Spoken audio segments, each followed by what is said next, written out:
L-Oppożizzjoni Nazzjonalista tappoġġja inizjattivi ta' organizzazzjonijiet sportivi għax taf li minnhom se jgawdi kulħadd, partikolarment it-tfal u żgħażagħ li huma l-futur ta' pajjiżna. Hekk qal il-kap tal-Partit Nazzjonalista Adrien Delija waqt laqgħa mal-Kumitat ta' Marsa Football Club fil-każin tagħhom sena qabel mal-klabb jalaq l-anniversarju importanti ta' 100 sena mill-fondazzjoni tiegħu.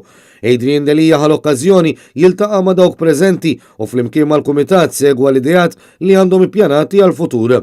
U faħħar l-impenn tal-membri preżenti biex fi ftit xhur biss it-tim tal-Marsa seta' jerġa' jsir sostenibbli finanzjarjament. Il-kap tal-Partit Nazzjonalista nnota kif il-membri tal-Kumitat preżenti flimkien mat-tim tekniku qed jaħdmu bla għedha biex ifittxu jsalvaw lit-tim minn problemi futuri. Minnaħa tiegħu il-President ta' Marsa Football Club Joseph Xwireb irringrazzja lil kap tal-Partit Nazzjonalista Adrien Delija talli aċċetta mill-ewwel li jiltaqa' magħhom u jifhem il-ħtiġijiet li għandhom. U tenna l-impenn tiegħu tal-membri sħabu li jaraw li n-namra tal-futbol fir-raħal tagħhom tibqa' mixja l qudiem minkejja l-isfidi li jkollhom ħabtu wiċċhom magħhom. Matul din iż-żjara, il-kap tal-Partit Nazzjonalista kien akkumpanjat mill-kandidat għall-elezzjoni tal-Parlament Ewropew Dione Borg.